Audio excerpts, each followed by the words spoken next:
It can't be bargained with. It can't be reasoned with. It doesn't feel pity or remorse or fear. And it absolutely will not stop. Ever. Until you are dead.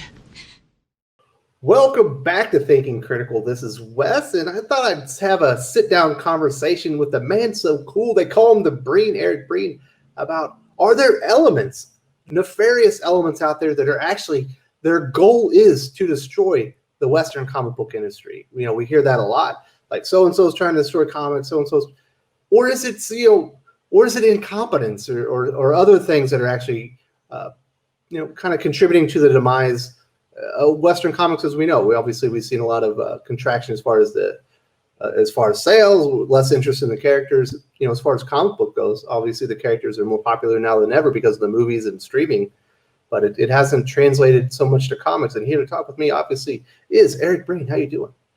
I'm doing well. Thanks for having me on. Oh, I'm glad you can make it. Now, obviously, you're my go-to guy to kind of talk about history and put things in perspective. You're excellent at that. Obviously, you've been reading comic books for a very long time. I'm sure you've been seeing the rumblings that there are people out there, there are nefarious elements within the industry that are actually trying to sabotage and destroy comic books. And I'm sure you've seen quite a few videos on it.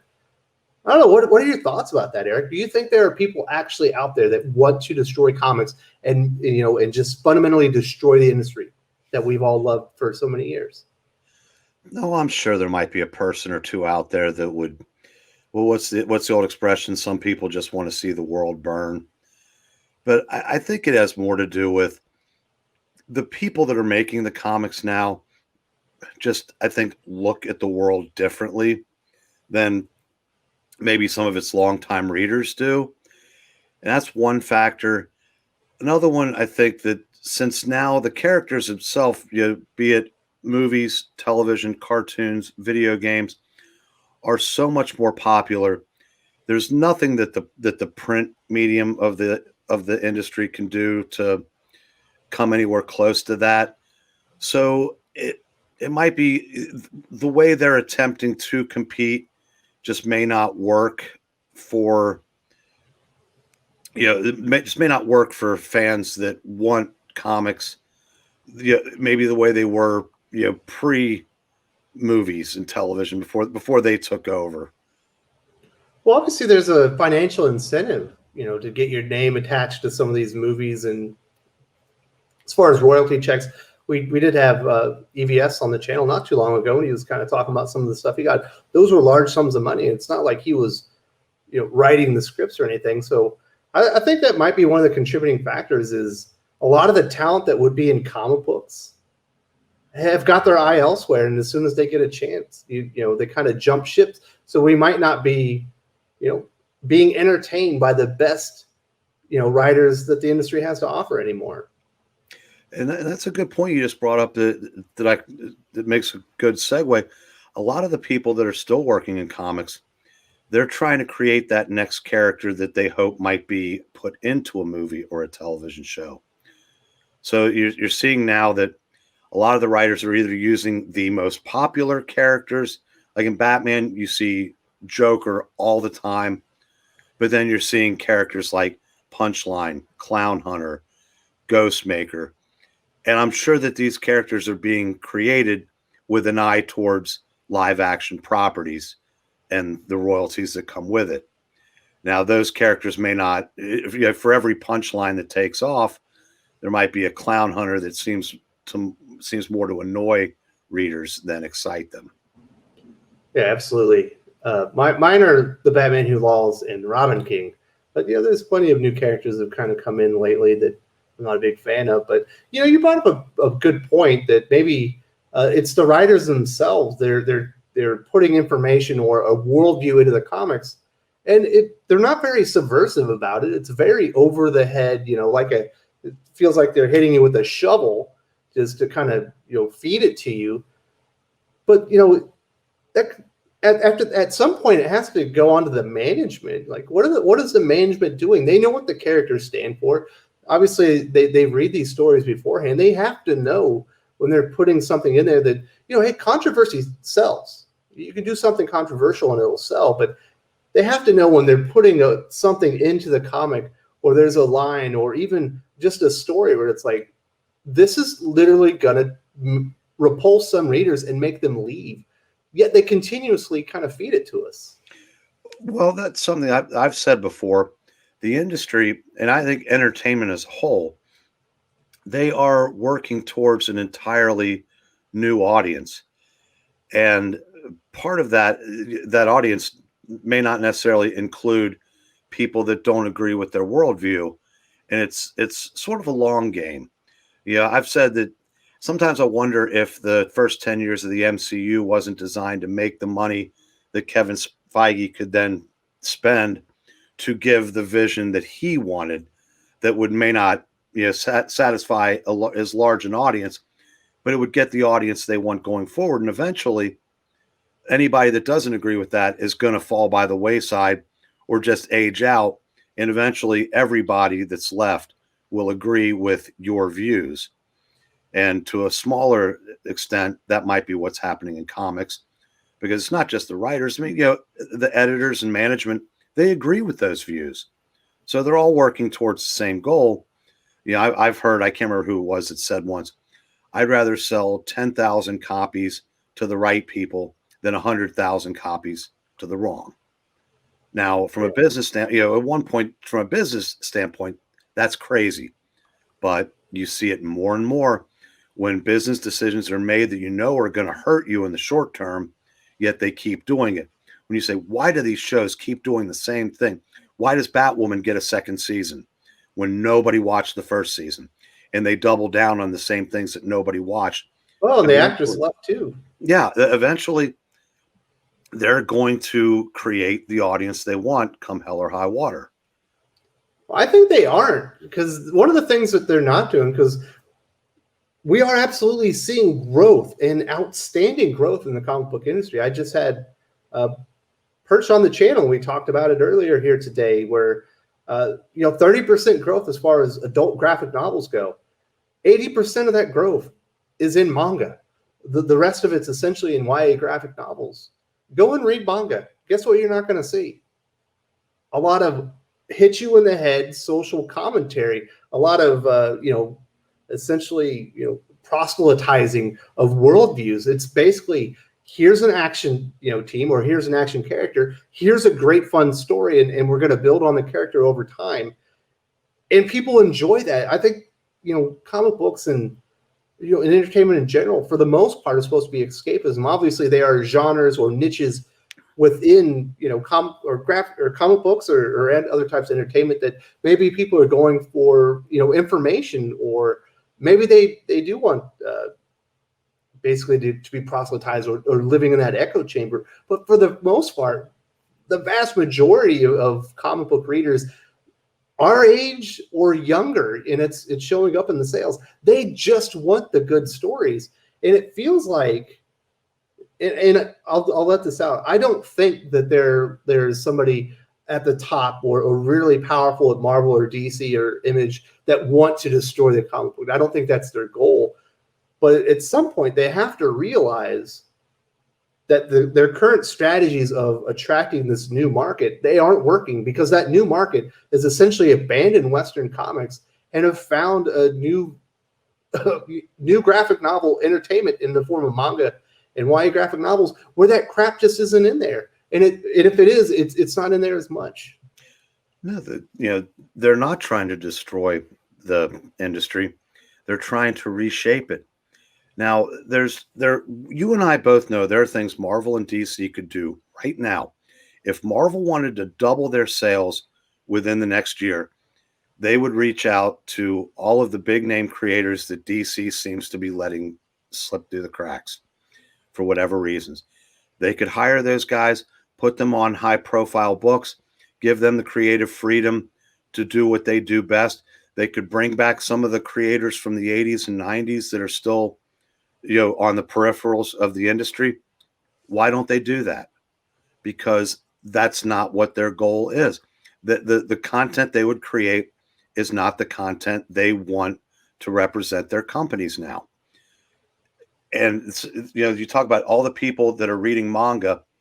Those are people that would be reading Marvel and DC if they were getting the kind of stories that they wanted. And the folks at Marvel and DC know that, but they're choosing to forge ahead in the direction that they've been going in for the past several years. Again, it's a long game, and eventually, they'll get the audience they want. It's just there's just no way it's going to be as big as it could be, and that seems to be acceptable to them.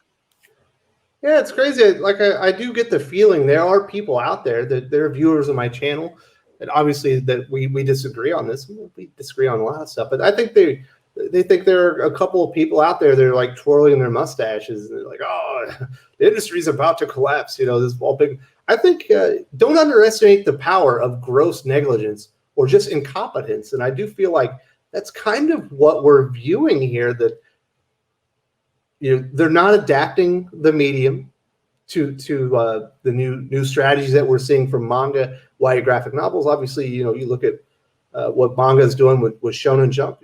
$2 a month, you have access to almost unlimited stories, and you get it's unlimited access. It's not just a few classics here and there, and then you get some new stories that are 6 months out of date or something like that. You get them the day of release. And it grows that appetite. People are in comic book store or are in bookstores buying that stuff up because it's a good price, but it's escapism. And I don't know. I just don't see I know a lot of people think like Sana Amana, like she's secretly the power behind the scenes at Marvel Comics. That's not the way I understand it. I think she's probably the way I understand it is she's just like. Yeah, I don't know. Have you ever worked in an office where you have that person that's got the cup of coffee that's always sidling the boss and sneaking in the meetings and stuff because they have their eye towards grander things that you don't really want to mess with because they do have the boss's ear, but they're basically not worth anything because they don't do much?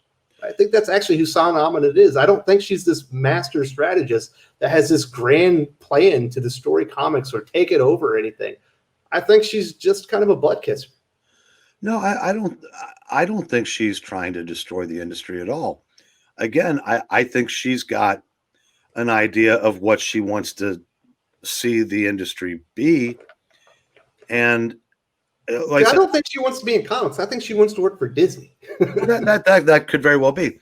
Now, but let's just say for a moment that she wants to stay in comics.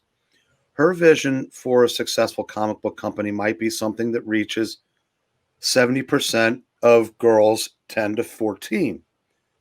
Whereas me as a 58-year-old man, my vision is something, escapism for,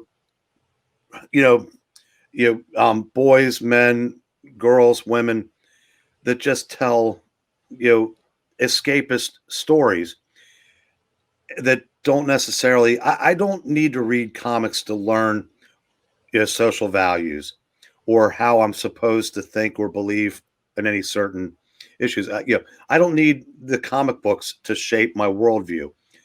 I don't think that all of the people in charge of the comic book industries agree with me on that. I think they look at comics as a tool to shape and form people's minds and hearts. And that's just a fundamental difference from the way someone like Asana Amanat thinks and someone like I think. Now, I'm not saying that she's wrong or that I'm right. I'll leave that to the individual to decide, because ultimately the individual decides whether or not they want to participate in the hobby. Now, I do know that the folks that make the manga, they don't care about any of that stuff. They just want to entertain and count the money. And that's the way the comic book industry used to be here in North America. That is clearly no longer the case. It's just, it's a strange time to be in when you see all these things and this mass amount of growth, and just, comics just aren't jumping on this gravy train that's just sit there available to them. I can see why people could kind of come up with the idea that, people are actually out there purposely trying to destroy something when it feels like it should be so easy. But I know a lot of people get upset. I don't care if Kieran Gillen writes a comic book that's his own creator-owned comic and it spews everything that he believes comes out of the hero's mouth. Whatever, it's his own character. You can self-insert whatever you want into your own character. What really pisses me off, and that probably chaps my ass more than anything about what I'm seeing now, is all the self-inserts of the writers that are inserting themselves into other people's characters or destroying other people's characters. Obviously, Tom King is a great example of that. I've talked about that well on the channel, but one of the biggest examples of it is the Hydra Cap situation. When you think about Joe Simon and the King Jack Kirby and the creation Captain America, those were two Jewish American men. They eventually went and fought in World War II to stop what was happening and the atrocities going over there. They didn't create Captain America to be some subversive Nazi agent that's infiltrated America for how many decades, only to reveal himself to be a Nazi the whole time. He was supposed to represent, patriotism and America being in the fight, and protecting the downtrodden and everything like that. And for him to use the character that those men created for obvious purposes that would go against everything that they ever believed or wanted Captain America to be, that's when you really start making me mad. And I don't think that's purposeful, like trying to destroy the character. I just think that is an incompetent moron writer with a terrible editorial staff and bad management team at Marvel Comics that crap like that because they don't care about the characters. And that's when I start getting a little bit upset. You know what I mean? Yeah, that's something that first let me say, at least they had the good sense to wait until Joe Simon had passed before they did this story. But I blame a lack of editorial, or the people that were there that should have known better didn't say anything, because the idea that just because no one's thought of it before, maybe there's a reason. When someone has this idea, well, why has no one done that before? Because it's a stupid idea. That's why. And I don't even say it's that Nick Spencer is a bad writer, because he's actually not. I mean, I'm actually reading Spider-Man again and great, actually eating a little crow going, okay, this is actually not so bad. But when at this point, another problem in the comic book industry is when everything is an event, you've got to keep topping yourself. And some of the ideas are just so, half-cocked that people run with that you would have never even conceived of that 30 years ago, making Captain America a Nazi, and that basically every story you've read up to that point, he was secretly a Nazi. They tried that with Tony Stark. They said that Kang was influencing him from Avengers issue 8 through the time when he turned evil and started killing people. They swept that under the rug, never to be referenced again, because they recognized that was just a terrible idea. The original Clone Saga, when they first did it, Ben Reilly was the actual Spider-Man. Yes. It turned out Peter Parker was the clone. Back then, they listened to their fans, and enough of them said, this is a very bad idea. They course corrected. Now there's no one there. They triple down on it. Yeah, because there's no one left. Those who know better, like a Tom Brevoort, just look the other way and just count the days until their next paycheck.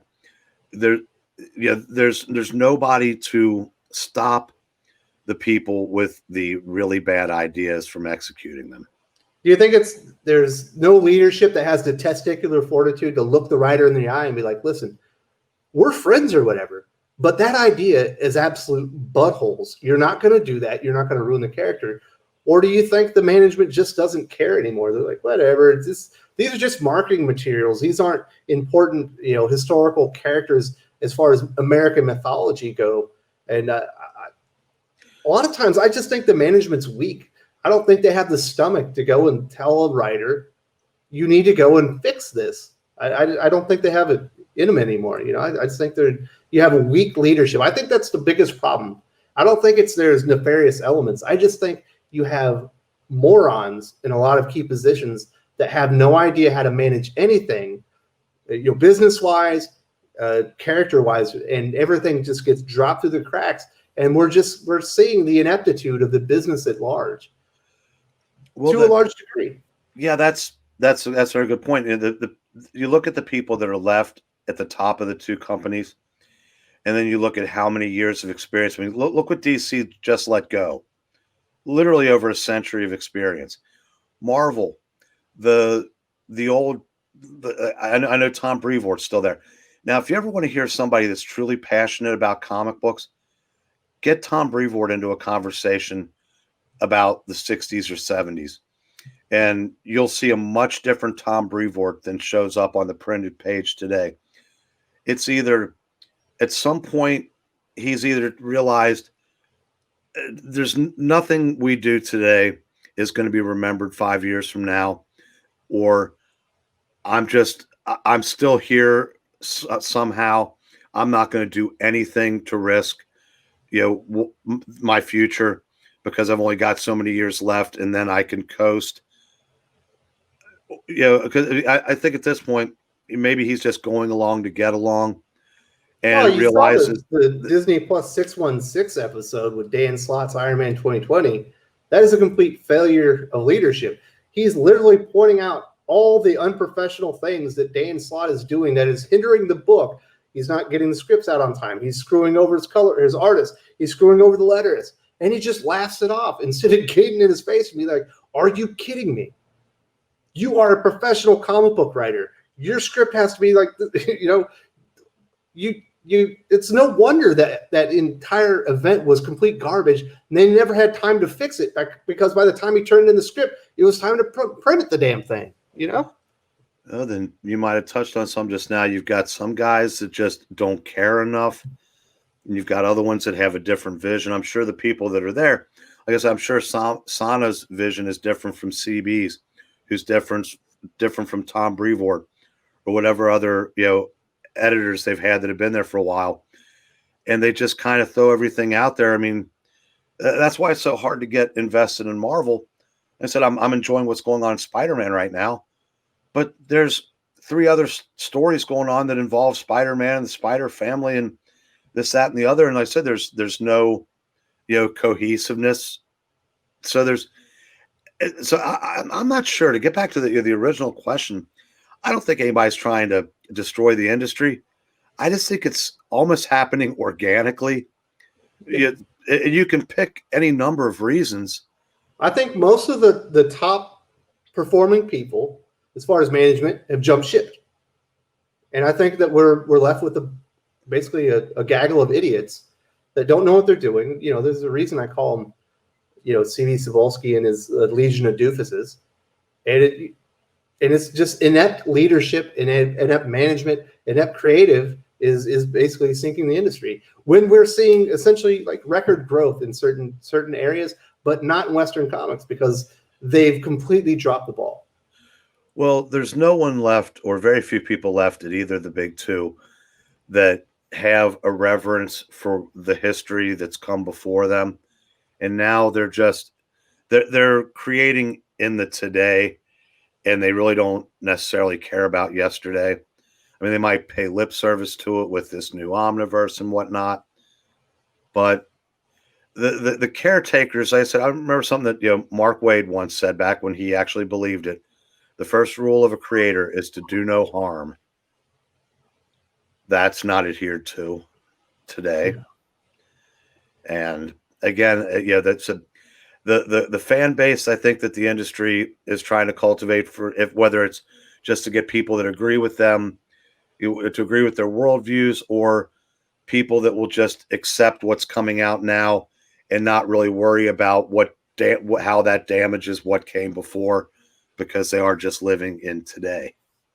Well, I think they want an apathetic audience that, when they screw up, they don't care because they're just so used to it. But unfortunately for them, comic book fans are some of the most passionate, one of the most passionate fan bases in the entire world. And that's why you see them leaving in droves. I've talked to very many lifetime comic readers. Guess what they read now? Manga. Because they're getting a better product at a better price. And you don't have to deal with gross mismanagement. And I'm sure a lot of those people maybe did suspect, somebody at Marvel is absolutely doing this on purpose. They are trying to ruin the thing that I've loved my entire life. It's time to find greener pastures. And eventually they're going to have to, circle the wagons and figure this thing out, because they're just it's slow attrition. Readers are stepping away.